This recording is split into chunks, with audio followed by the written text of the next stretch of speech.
Fédérer des artistes, des jardiniers, des éco-éducateurs et des volontaires qui travaillent avec des personnes victimes d'exclusion permet à l'association Multicolore d'offrir aux habitants des quartiers sensibles des activités en lien avec la nature. Avec nous pour nous en parler, Madame Sylvie Fay.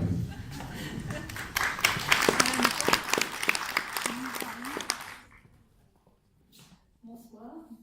Donc, je suis Sylvie Fay, fondatrice et chef de projet de l'association Multicolores, qui est une association qui est basée dans le 20e arrondissement.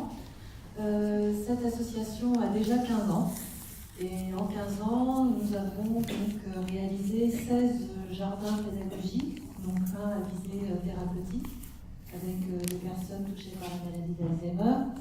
Et nous avons aussi un rôle de conseil, puisque nous avons accompagné la création de 11 jardins partagés à la demande de bailleurs sociaux.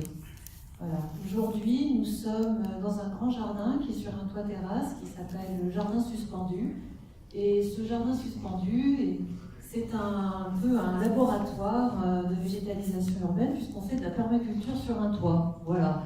Alors ça, c'est un peu la nouveauté pour nous, puisque c'est notre premier jardin sur un toit. Et depuis, Multicolores a pris aussi une autre facette, puisque nous sommes aussi un organisme de formation. Et nous accueillons donc des groupes de jeunes migrants qui viennent chez Multicolores pendant un mois, durant leur temps d'insertion professionnelle, pour apprendre le français en découvrant la nature à Paris. Voilà. Et puis il y a une autre partie de notre travail qui va peut-être vous intéresser directement.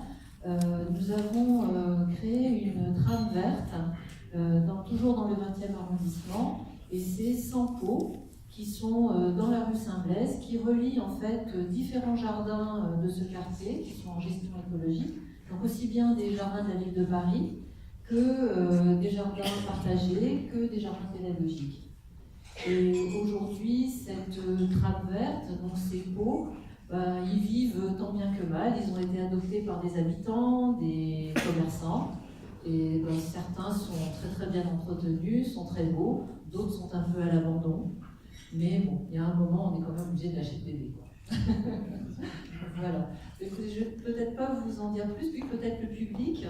Donc dans le jardin suspendu, on reçoit les enfants des écoles.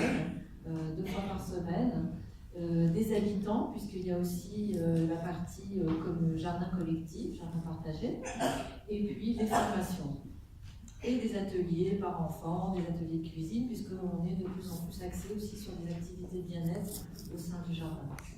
Voilà, je vous laisse le temps pour les questions. Justement, pour tout ce qui est question, on verra ça à la fin, autour d'un verre, donc est disponible pour vous aussi bien que les autres pitchers de la soirée.